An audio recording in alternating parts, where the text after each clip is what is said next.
Master minds commerce చదవాలనుకునే 10th inter విద్యార్థుల తొలి ఎంపిక. నమస్తే రమ్మగారు. నమస్తే జయ. రమ్మగారు, వెంకటాచలం కొండ అనగానే పాపాలు తొలగిపోతాయి దర్శనం చేసుకుంటే అని అనుకుంటాం కదండి. మరి దీనికి సంబంధించి ఏదైనా ఇతివృత్తం ఉందండి? అంటే ఇలా జరిగింది అని ఏమన్నా ఉందా మనకి? అంటే వెంకటాచలము అంటే పాపములు పోగొట్టు కొండ. దాన్ని మనం క్రమంగా తిరుమల చేసుకున్నాం. తిరుమల అంటే మల అంటే కొండ, మలై అంటారు కదా. మల అంటే కొండ, తిరుమల అంటే మహా అద్భుతమైనది, పవిత్రమైన కొండ. అయితే ఈ వెంకటాచలము మనకి సాధారణంగా మనం ఏం చెప్పుకుంటాం, కలో వెంకటనాయక అంటాం. అంటే కలి యందు వెంకటనాయకుడు అని. కలియుగ ప్రారంభంలో స్వామివారు వెలిసి ఉండవచ్చు అని. కలియుగ ప్రారంభంలోనే స్వామివారు వెలిసి ఉంటారు. అప్పటి నుంచి ఉన్నారండి. అవును. అయితే ఈ కలియుగ ప్రారంభంలో ఏం జరిగింది, మనకి కొంచెం పూర్వకథ ముందులోకి వెళ్తే పరీక్షిత్ మహారాజు మరణించాడు. పరీక్షిత్ మహారాజు ఎట్లా మరణించాడు, సర్పయాగం కథలు అప్పుడప్పుడు మనం తెలుసుకుంటాం. అవును. పరీక్షిత్ మహారాజుని శమీక మహర్షి కుమారుడు శపించాడు. చిన్న బాలుడు, మా నాన్న మెడలో ఎవరైతే చచ్చిన సర్పాన్ని వేశాడో వాడు సర్పపు కాటికి ఎవడైతే అతడు అని శపించాడు. అంటే తక్షకుడు ఆవాహన చేయబడ్డాడు ఈయన పరీక్షిత్ మహారాజుని కాటు వేయటానికి. తక్షకుడు బయలుదేరాడు. ఈ తక్షకుడు బయలుదేరితే ఇది దావానలంగా ఈ వార్త మొత్తం భూమండలం అంతా వ్యాపించింది. తక్షకుడి చేతిలో ఈయన మరణిస్తాడు అని.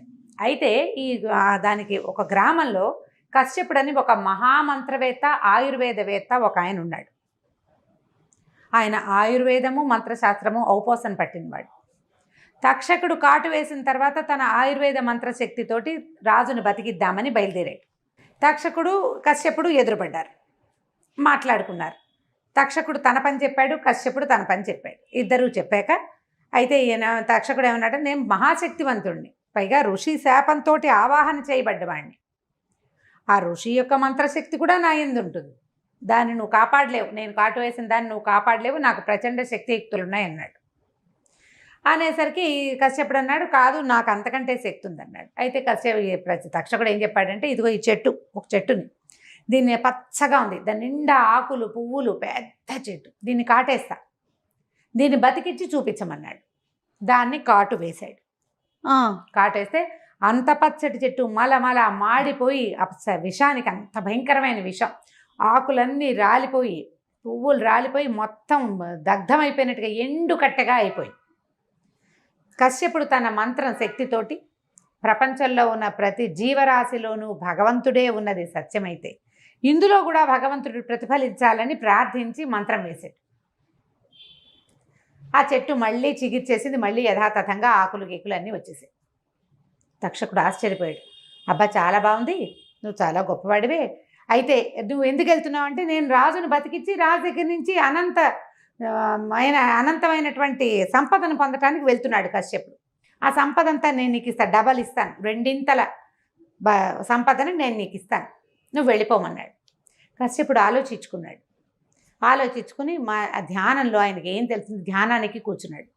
పరీక్షిత్తుకి మరణం తథ్యం, ఆయనకి ఇలాంటి మరణం ఉంది, ఉన్నప్పుడు నేను ఎందుకు అడ్డం పడ్డాం అనవసరంగా, ఎలాగో ధనరాశులు ఇస్తానంటున్నాడని ధనం పుచ్చుకుని వెనక్కి మరలిపోయాడు. తక్షకుడు ముందుకెళ్ళి పరీక్షిత్ మహారాజునికి ఆయన కాలానికి కావాల్సినది చేసేసాడు. ఈ కథలో చెట్టు మాడిపోయింది చూడు, ఆ మాడిపోయిన సమయంలో ఆ చెట్టు మీద ఒక మనిషి ఉన్నాడు. వాడెవడు, ఈ కశ్యపుడు ఏ గ్రామానికి చెందినవాడో అదే గ్రామానికి చెందిన ఒక కట్టెలు కొట్టేవాడు ఒక మనిషి ఉన్నాడు. అతను ఈ తక్షకుడు కాటేసినప్పుడు దాంతో సహా మాడిపోయాడు. కశ్యపుడు బతికించినప్పుడు బతికేశాడు.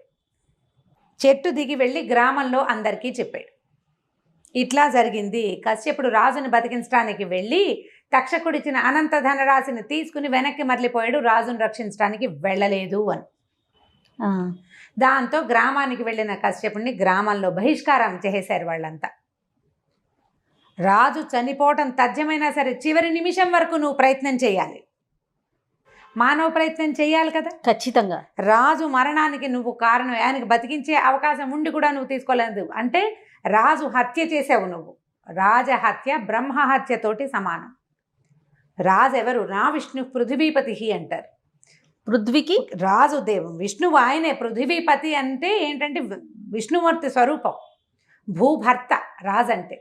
భూమండలానికి చక్రవర్తి అయినవాడు సాక్షాత్ భగవద్ విష్ణువు.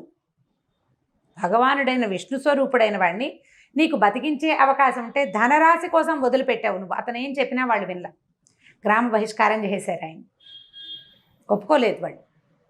ఒక హత్య ఏమనాలంటే వాడిని హంతకుణ్ణి మాతో పాటు మేము ఉంచుకోమన్నారు. నీ విద్యని మేము ఉపయోగించుకోం, నీ మంత్ర విద్య వద్దు, నీ వైద్య విద్య వద్దు, నువ్వు హంతకుడు అని ఆయనకి గ్రామ బహిష్కారం చేశారు. సాంఘిక బహిష్కరణ. ఈ బహిష్కరణకి గురైన కాశ్యపుడు దిక్కు తోచల, ఊళ్ళోకి అడుగుపెట్టే వీల్లేదు. బ్రాహ్మణ్యం అంతా అతన్ని బహిష్కరించింది. దాంతో ఆయన అలా ఎక్కడికో పడి వెళ్ళాడు. ఏం చెయ్యాలో తోచలేదు. ఈ పాపాన్ని ఎట్లా పోగొట్టుకోవాలో అతనికి అర్థం కాలేదు. సాంఘిక బహిష్కరణ చాలా పెద్ద శిక్ష. అవును కదా, చాలా పెద్దది. తీర్థాటన చేయటం మొదలుపెట్టాడు. అయితే ఈ తీర్థాటనలో ఆయనకి శాకల్యుడు అనే ఒక మహాముని పరిచయం అయ్యాడు. ఈ శాకల్యుడు మహా గొప్ప మంత్రవేత్త. ఈయన పాంచరాత్రంలో సిద్ధి పొందినవాడు. శాకల్య సంహిత అని ఒక మహాద్భుతమైన సంహితను కూడా రచించాడు ఆయన. అయితే ఈయన శాకల్యుడిని ప్రార్థించాడు, ఈ కష్టం నుంచి నన్ను గట్టెక్కించమని. అప్పుడు శాకల్యుడు ఏమన్నాడంటే, నువ్వు ఏ బేస్ మీద ఊరుకున్నావు? ఎలాగో మరణం తథ్యమని మానేసావు నువ్వు. మరణం తథ్యం అయినా సరే చివరి వరకు ప్రయత్నం చేయాలి. ఎవరైనా సరే నీ వంతు నువ్వు ప్రయత్నం చేసి తర్వాత భగవదేచ్ఛ. ఆయనకి మరణం తథ్యం అయినప్పటికీ రక్షించటానికి బయలుదేరిన వాడివి, రక్షించగలిగే అవకాశం ఎంతో కొంత ఉన్నవాడివి, నువ్వు ప్రయత్నం చేయకపోవటం ఉంది చూడు, అది అపరాధం. చాలా పెద్ద తప్పు. ఆ తప్పుకే నీకు ఈ శిక్ష పడింది. కాబట్టి ఒక పని చేయమన్నాడు ఆయన. ఇప్పుడు మనం చెప్పుకుంటున్నదే, వెంకటాచలానికి వెళ్ళు, స్వామి పుష్కరిణిలో స్నానం చేయి. స్నానం చేసి ఈ అపరాధాన్ని క్షమించమని, నువ్వు చేసిన పని, నీ యొక్క సిద్ధి, నువ్వు ఎట్లాంటి నీకు ఉంది, తపశ్శక్తి, మంత్ర సాధన ఉంది, ఆయుర్వేద శక్తి ఉంది, ఆయుర్వేద మంత్రశాస్త్రం తెలుసు నీకు. నాకు ఇవన్నీ భగవద్దత్తమైనవే. భగవద్దత్తమైన విద్యని పూర్తిగా చివరి వరకు ఒక రోగి, ఒక వ్యక్తి, ఒక మానవుడి మరణం వరకు నేను ప్రయత్నం చేస్తాను అని ఒక ప్రమాణం చేసుకుని స్నానం చేసి స్వామిని దర్శించు. ఆయన నీ పాపాలు పోగొడతాడు. వెంకటాచలమే పాపాలని పోగొట్టగలిగే కొండ. వెంకటేశ్వరుడే పాపాలని పోగొట్టగలిగే దైవం. ఆ స్వామి యొక్క పుష్కరిణే నీ పాపాలు కడిగేసే నీరు అని చెప్పాడు. అప్పుడు ఈయన ఈ కాశ్యపుడు బయలుదేరి వెళ్ళి, అతి కష్ట సాధ్యం, దుర్లభం ఆ కొండ ఎక్కటం. అప్పటి కాలంలో ఏవీ లేవు మార్గాలు. అలాగే నడిచి నడిచి నడిచి నడిచి వెళ్ళాలి. స్వామి పుష్కరిణిలో స్నానం చేసి వరాహస్వామిని దర్శించి తర్వాత వెంకటనాయకుడిని దర్శించి తన పాపాన్ని పోగొట్టుకున్నాడు, తను చేసిన తప్పుని. ఇప్పటికీ కూడా చివరి వరకు ప్రయత్నం చేయని వాళ్ళు ఎవరైనా, తల్లులు అనారోగ్యంలో, తండ్రులు అనారోగ్యంలో, ఎలాగో అయిపోయే స్థితికి వచ్చింది కాబట్టి అని వైద్యం చేయకుండా వదిలేసిన వాళ్ళు, ఆ పాపం మహాపరాధం, దాన్ని పోగొట్టుకోలేం. దాన్ని పోగొట్టుకోవాలంటే ఈ కాశ్యపుని వృత్తాంతాన్ని జ్ఞాపకం చేసుకుంటూ స్వామి పుష్కరిణిలో స్నానం చేసి స్వామిని చూస్తే గనక ఈ పాపం పటాపంచలవుతుంది. అలా మన పాపాన్ని మనం చెప్పుకోవాలి. నువ్వు స్నానం చేస్తే, దర్శనం చేస్తే పోదు, మనసుతో మనసుతోటి మనం అది పశ్చాత్తాపపడాలి. ఈ పొరపాటు చేశాను, నన్ను క్షమించు, ఇంక ఎప్పుడూ ఇది చేయను, జన్మ జన్మలకి ఈ పొరపాటు చేయనని తలుచుకుంటూ స్నానం చేయాలి. నేను మునిగితే చూస్తే పోతుందని అనుకోవద్దు. నీ చేసిన తప్పులు చెప్పితేనే కుదురుతుంది. అది కూడా మనస్ఫూర్తిగా, అంతే కదా రమ్మగారు, చెప్పి ఈ పాపాన్ని పోగొట్టుకోవాలన్న ఉద్దేశంతో చేయొచ్చు. వైద్యులు, వైద్య వృత్తిలో ఉన్నవాళ్ళు రోగికి చివరి దాకా అయిపోయిందండి ఇంక తీసుకెళ్ళండి అనరు, లాస్ట్ మినిట్ దాకా ట్రై చేస్తారు. అవునండి. ఈ ఇళ్లలో ఉండేవాళ్ళు కూడా ఏదో ఒక మందో, మాకు పోనంత పెద్ద మంది కాకపోతే కనీసం తులసి తీర్థమైన ఒక మందు, చివరి వరకు మందు వేయాలని అనుకుంటాం. ఎవరైనా మనం మామూలుగా మాట్లాడినప్పుడు ఇంకా ఎందుకు వైద్యం అంతా అయిపోయింది అని క్యాజువల్గా అంటాం, కానీ మనం ఆ పరిస్థితిలో ఉంటే ఆ పని చెయ్యం. అలా ఎలా వదిలేస్తాం అనిపిస్తుంది చూడు. వాడికి పాపభీతి ఉంది. ఎవరైతే వదిలిపెట్టేస్తాడో వాడికి పాపభీతి లేదు. ఆ పాపాన్ని వాడు అనుభవించి తీరవలసింది, అనుభవించాలి. చివరి వరకు ప్రయత్నం చేయాలి.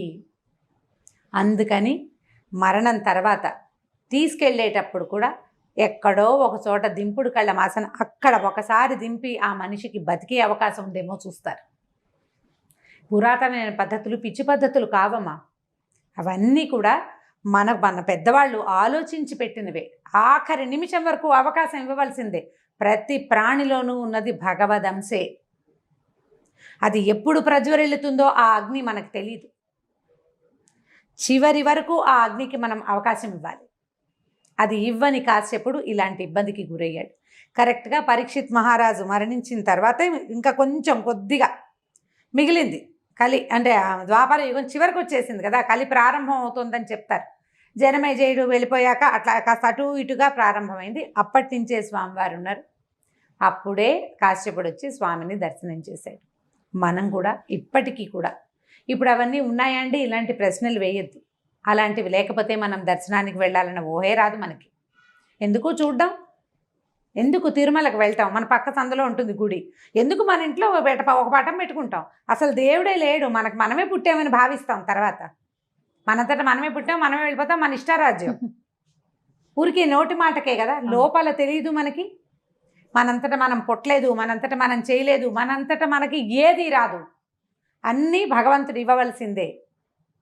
ఆయనని ఇట్లా దర్శనం చేయాలి. నువ్వు చేసిన పొరపాటుని, అసలు నాది పొరపాటుని గ్రహించకపోవడం ఒక పెద్ద పొరపాటు. ఆ తెలివి వస్తుంది నీకేదో ఒక దశలో, ఇది నేను చేసిన తప్పు, ఇది నా పాపము అని నువ్వు భావించిన నాడు ఇట్లా స్వామి పుష్కరిణిలో స్నానం చేసి నా ఈ పాపాన్ని పోగొట్టమని ప్రార్థించి స్వామిని దర్శనం చేస్తే సమస్తమైన పాపాలు పటాపంచలైపోతాయని చెప్తారు. బా, మంచి కథ కదా, తెలుసుకోవాల్సిన విషయం అండి. ఖచ్చితంగా రమ్మగారు. నమస్తే. నమస్తే జయ.